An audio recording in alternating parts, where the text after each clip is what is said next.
আসসালামু আলাইকুম ওয়া রাহমাতুল্লাহি ওয়া বারাকাতুহু। প্রিয় কলিজার ভাই বোনেরা, কেমন আছেন? আশা করি নিশ্চয়ই ভালো আছেন। আলহামদুলিল্লাহ আমি ভালো আছি। পুরো রমজান মাসটি হচ্ছে বরকত, রহমত, মাগফিরাত বা নাজাত। এটিকে আমাদের কিছু কিছু ভাইয়েরা তিন ভাগে ভাগ করেছেন, তিন ভাগে বিভক্ত করেছেন। তারা কোথায় থেকে পেয়েছে জানি না। তো এটা সঠিক নয় যে প্রথম 10 দিন রহমত, দ্বিতীয় 10 দিন মাগফিরাত, তৃতীয় 10 দিন হচ্ছে জাহান্নাম থেকে মুক্তি পাওয়া বা নাজাত। তাহলে প্রথম যে 10 দিন শুধু রহমত, তাহলে এখানে কি বরকত নেই? দ্বিতীয় 10 দিন যে বরকত, তাহলে সেখানে কি রহমত নেই? আর তৃতীয় 10 দিন জাহান্নাম থেকে মুক্তি পাবে, সেখানেও কি বরকত আর মাগফিরাত নেই? সেখানে কি রহমত নেই? আমার কথা হচ্ছে পুরো রমজান মাসটি বরকত এবং রহমত মাগফিরাত দিয়ে ভরপুর করা হয়েছে। সুবহানাল্লাহ ওয়া বিহামদিহি সুবহানাল্লাহিল আযীম।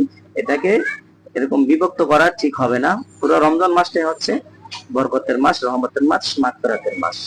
আল্লাহ সুবহানাহু ওয়া তাআলা এই রমজান মাসে আমাদেরকে মাফ করে দিবেন। এই রমজান মাস হচ্ছে এমন একটি মাস, সম্মানিত মাস, যে মাসে কোরআন নাযিল করা হয়েছে। শাহরুর রমাদানাল্লাযী উনজিলা ফীহিল কুরআন হুদাল লিন-নাসি ওয়া বায়্যিনাতিম মিনাল হুদা ওয়াল ফুরকান ফামান শাহিদা মিনকুমুশ শাহরা ফালিয়াসুম। এই মাসে কোরআন নাযিল করা হয়েছে। এই মাসে একটি সম্মানিত মাস,